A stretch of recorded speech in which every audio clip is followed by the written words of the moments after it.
Hi everybody, I'm gonna show you today one of my slow cooker recipes. It's pork tenderloin, and you can use this pork tenderloin in various of ways. I usually buy a big pork tenderloin. We're a family of 4, so what I usually do is I use it maybe 2 or 3 times in the week. It depends on the size. I make it in a slow cooker and I use it in various ways. I'll tell you while I prepare it what, how I prepare it during the week in different ways. All right, so like I said, it's pork tenderloin, and I usually use a tablespoon of the seasonings, 1 teaspoon, I'm sorry. I'm not gonna use my measuring teaspoon now because I basically done this for a very long time now, so I can do it off of the top of my head. So I want to show you what I use. I use oregano leaves, and since I'm Cuban, of course, I use complete seasoning, kosher salt, paprika. I usually go down to South Miami on 40th Street, and they have the Spanish one, which is great. It's delicious. I had to buy this one because I already ran out. Maybe one of these days I'll show you which one it is, the one that I buy. I think I have the little jar. Hold on. Yes, I do. This is the little jar of the Spanish paprika that I most of the time use. Okay, what else? I usually put a bay leaf in there. Depending on the size, I put 1 or 2. And I use garlic. Usually I grind my garlic and I add olive oil to my garlic, and I keep it in the fridge for, to keep a fast process during the week whenever I need it. I don't have to be chopping up garlic because I like fresh garlic. Very rarely do I use powdered garlic. 1 second.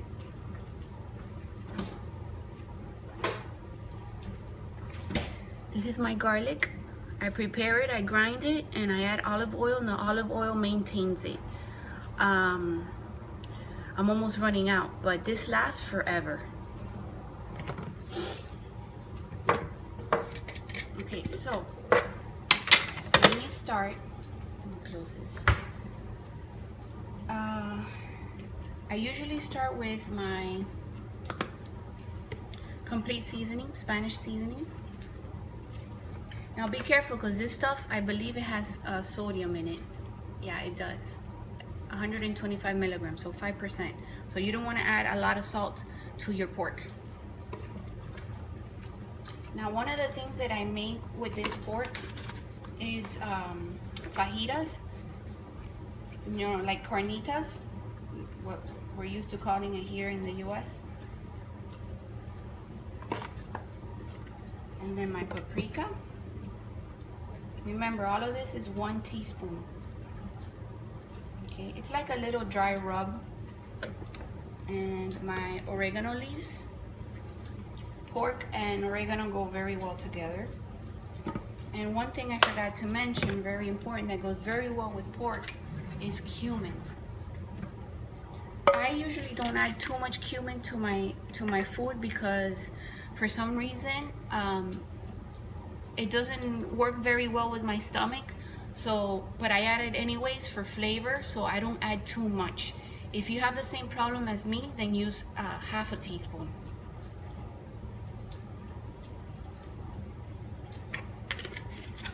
Now the other ingredient is either lemon or lime. Us Cubans, we use a lot of lime, so most of the time I'll cook with lime, but I only have lemon now, so it's okay. You can use lemon. Now, depending on the size of your pork, my recommendations are, if it's a big size piece, use a whole, small lemon or lime, and if it's small, use half of it. If it's a large one, then use the whole thing. Let me take out the seeds here.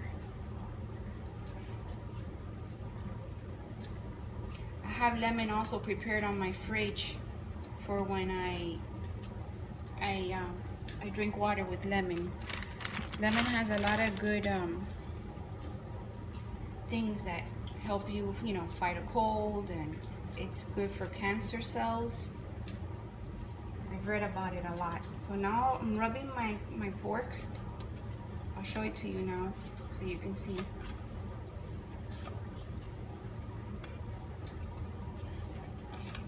It's really tiny.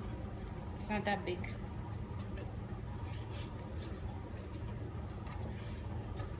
Okay. Let me wash my hands. I'll be right back. Stay tuned.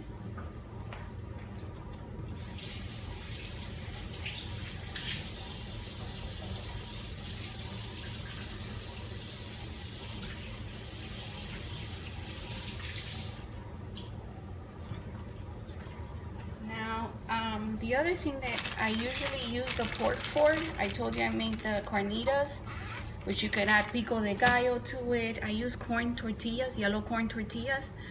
You can add pico de gallo to it. You can use guacamole.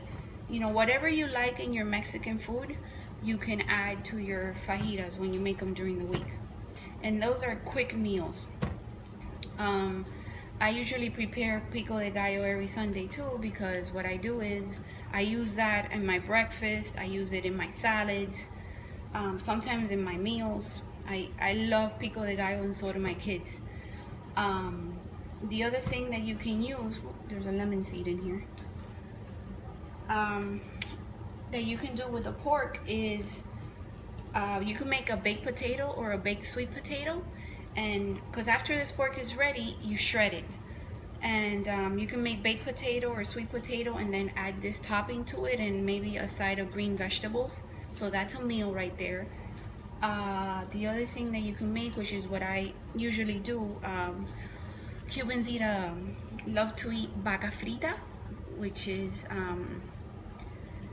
it's like shredded pork, and then they fry it, but not like deep fry. And of course, since I try not to eat too much oil, what I do is I just add to the pan a little bit of oil, and I saute the shredded pork. I saute it really, really, really good, and I add it to the fajitas if I like it crispy. Or another thing that we usually do here at home, I'll make it that way. I'll add like maybe pieces of onions, like really thin cut pieces of onions, and I'll add it to the shredded pork, fry it in there a little bit, saute it because it's really not frying, and then I'll make it with brown rice and a side of vegetables, or I'll make it with brown rice, and we like to eat beans too, so maybe black beans, brown rice, and a side of green vegetables. It's another meal that you can have.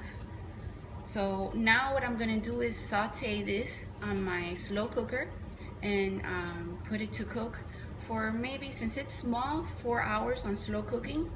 And then for those of you that work, when you get home, this will be made. You can shred it, and then you can prepare what I've told you. You can shred your pork and you have all these meals that you can prepare during the week with this pork. You keep it in the fridge, it doesn't go bad, and you have different options during the week. So I hope you enjoyed this, and stay in touch for the next recipe. Have a good day. Bye.